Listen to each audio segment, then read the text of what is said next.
Hello students, good morning बेटा। आप सभी का एक बार फिर से स्वागत है आपके अपने यूट्यूब चैनल एस्कोसिल एजुकेशन में। और हम कर रहे हैं हमारी 4th क्लास की ईवीएस का 11वां चैप्टर मुगल गार्डन की सैर। तो बेटा चैप्टर शुरू करते उससे पहले यदि आपने हमारे चैनल को सब्सक्राइब नहीं किया है तो चैनल को सब्सक्राइब कर लेना और बेल आइकन अवश्य ही प्रेस कर लेना। तो शुरू करते हैं। एक दिन महेश ने अपने घर में लगे गुलाब के पौधे पर कली देखी। तो ये वाली होती है ना, ये कली होती है जब कोई पूरा फूल खिला हुआ नहीं होता, कली के अंदर ही होता है, तो उसको बोलते हैं कली। शुरुआत होती है फूल बनने की, वो कली होती है। वह उसे कई दिन तक लगातार देखता रहा। कुछ दिन बाद उसने देखा वहाँ एक सुंदर फूल खिल आया था। देखो ये कली है ना, और इसमें थोड़ा सा दिख रहा है फूल, तो खिलते खिलते ऐसा फूल बन गया उसका। महेश को फूल का बनना बहुत अच्छा लगा। उसने सोचा जरूर यह फूल कली से ही बना होगा। तो बेटा पहले कली होता है और कली जब खिल जाती है तो फूल बनता है। महेश के घर में लगे गुलाब के पौधे पर कली का रंग कैसा था? देखो यहाँ पे दे रखी है कली कैसी है, हरे रंग की, हरा रंग है इसका। फिर अपने आसपास एक पौधा ढूंढो जिस पर कली लगी हो और फूल बनने तक उसका अवलोकन करो। मतलब उसको देखो कि कितने दिनों में उसका फूल बनकर तैयार हो जाता है। ठीक है, ये एक्टिविटी है बेटा आपको करनी है। अब यहाँ पे है कली का रंग कैसा है, तो पौधा देखोगे तो पता चल जाएगा तुम्हें। वैसे कली का रंग बेटा हरा ही होता है। कली को फूल बनने में कितने दिन लगे? तो कम से कम 3-4 दिन तो लगते ही हैं, कोई ज़्यादा भी लग सकता है। ठीक है, अब आगे चर्चा करनी है तुम्हें आपस में। तुम्हारे मित्रों द्वारा देखी गई कलियों को फूल बनने में कितना समय लगा? अब ऐसे ही तुम्हारे जैसे तुमने देखा है तो तुम्हारे दोस्त भी देखेंगे और फिर उनसे पूछना कि भाई उसके जो कली थी उसको फूल बनने में कितना समय लगा। क्या सभी फूल कलियों से बनते हैं? तो बेटा पहले कली होती है, उसके बाद ही फूल बनते हैं। हाँ, फूल कितने दिनों में मुरझाया? अब ये हम जब आप देखोगे तो हो बता सकते हो कि कौन सा फूल कितने दिनों में आपने देखा, वो फूल कितने दिनों में मुरझाया। क्योंकि कोई फूल तो 1 दिन में मुरझा जाता है, कोई 4 दिन भी ले लेता है, कोई 8-10 दिन में भी नहीं मुरझाता। तो ऐसे जब फूल जो तुमने फूल देखा है उसको देखने के बाद ही आप ये बताओगे कि कितने समय लगा है उसको मुरझाने में, क्योंकि अलग अलग फूलों को मुरझाने में अलग अलग समय लगता है। फूल कब और कहाँ? सुरेश के पिताजी की गुड़गांव में फूलों की दुकान है। तो सुरेश के पिताजी की किस चीज़ की दुकान है? फूलों की। त्योहारों तथा शादी ब्याह के मौके पर उनका काम बढ़ जाता है, क्योंकि उस समय फूलों की डिमांड होती है तो उनका काम बढ़ता है। इन दिनों लोग अधिक फूल खरीदते हैं, इसलिए सुरेश के पिताजी फूल खरीदने के लिए पास के खेत पर जाते हैं, कि नज़दीक में जो खेत है वहाँ से लेके आते हैं फूल। वहाँ दूर दूर तक फूल ही फूल दिखाई देते हैं, यानी कि बहुत सारी ज़मीन पे फूल उगाए हुए होते हैं, फूल के पौधे उग रहे होते हैं वहाँ पे। सुरेश ने पिताजी से पूछा, फूल खरीदने के लिए आप खेतों पर क्यों जाते हो?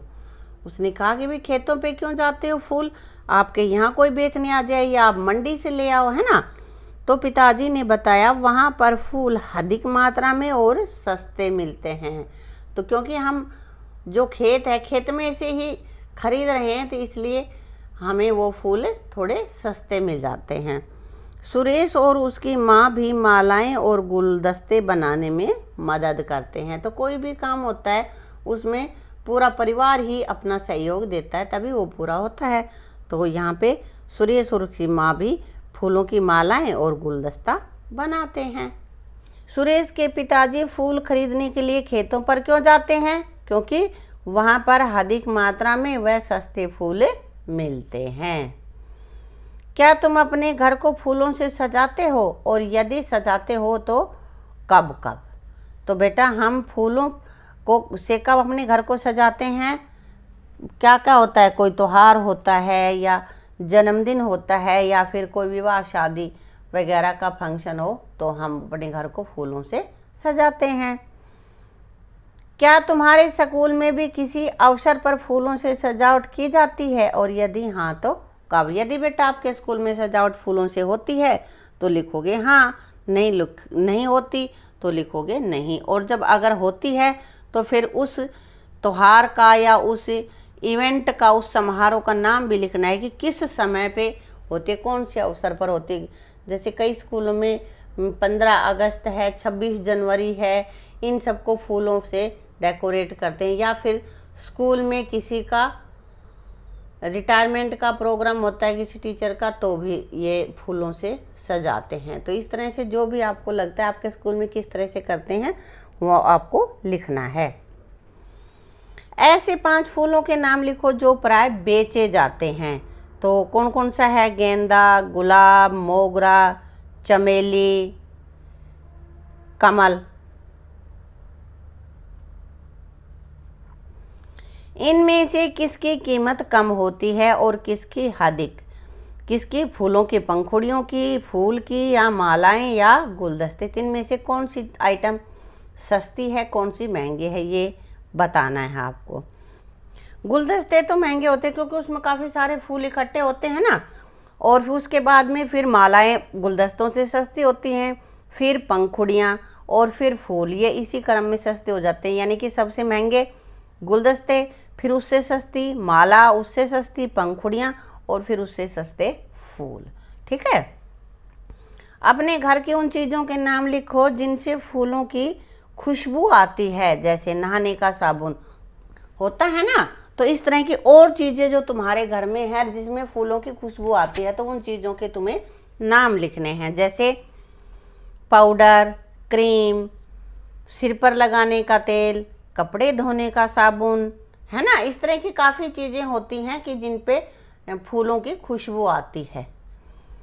और कोई चीज़ भी आपके घर में हो तो आप यहाँ पे लिख सकते हो। अब आगे अपने पास है बेटा, अपने घर की उन चीज़ों के नाम लिखो जिन पर फूलों के डिजाइन बने हो। तो ऐसी तो हमारे घर में बहुत सारी चीज़ें होती हैं। चादर होती हैं, पर्दे, चुन्नी, साड़ी, मम्मी का सूट, मतलब इस तरह की बहुत सारी चीज़ें होती हैं जिन पे फूलों के डिजाइन होते हैं। अब आगे है, फूल बेचने वालों ने मालाएं, गुलदस्ते और बुके आदि बनाना कहाँ पे सीखा? कहाँ पे सीखा होगा भाई? एक तो उसने लिख रखा है अपने माता पिता से सीखा, दूसरा वो जिस भी दुकान पे काम कर रहे हैं वहाँ के काम करते करते सीख जाते हैं ना, या फिर माली से। ठीक है। उन्हें यह काम कैसा लगता है और क्यों? तो बेटा फूलों का जब काम करते हैं तो हमें अच्छा ही लगता होगा, क्योंकि भाई फूल तो सबको ही अच्छे लगते हैं। तो अच्छा लगता है क्यों? क्योंकि फूलों से खुशबू आती है और उनकी आजीविका चलती है, इसलिए वो फूलों का काम उसे अच्छा लगता है। क्यों? क्योंकि भाई एक तो उनको पैसे मिलते हैं इसके, और फूलों के साथ रहते हैं तो फूलों के साथ वैसे ही अच्छा लगता है। ठीक है। फूलों के काम अनेक। फूलों का प्रयोग कई कामों में किया जाता है। गुलाब का प्रयोग गुलाब जल और इत्र बनाने में, जीनिया व गुलदाउदी का प्रयोग रंग बनाने में, कचनार व सहजन के फूलों का प्रयोग खाने में किया जाता है। फूलों के डिजाइन हमारे कपड़ों, दीवारों आदि पर बनाए जाते हैं। खुशबू के लिए फूलों का प्रयोग अगरबत्ती आदि बनाने में किया जाता है। तो कितने काम हो गए? काफ़ी सारे काम होते हैं भाई उसके। तो गुलाब के फूल से हम गुलाब जल और इत्र यानी कि सेंट, है ना, और जीनिया गुलदाउदी से रंग बनाने, जो कपड़ों में रंग देते हैं ना वो वाला रंग, कचनार, सहजन, इनके फूलों को खाया जाता है। और फूलों के डिजाइन वगैरह हमारे बहुत सारी चीज़ों पे मिलते हैं। ठीक है। इसके साथ ही बेटा इस वीडियो को यहीं समाप्त करते हैं। आगे का बचा हुआ पोर्शन करेंगे अगली वीडियो में। वीडियो अगर आपको अच्छी लगी हो तो लाइक करना, शेयर करना, और बेटा हमने एक नया चैनल बनाया है उसको भी साथ साथ सब्सक्राइब कर लेना, बेल आइकन अवश्य ही प्रेस कर लेना, ताकि हर आने वाली नई वीडियो का नोटिफिकेशन आपको मिल सके और अधिक से अधिक जानकारी आप तक पहुंच सके। Thank you.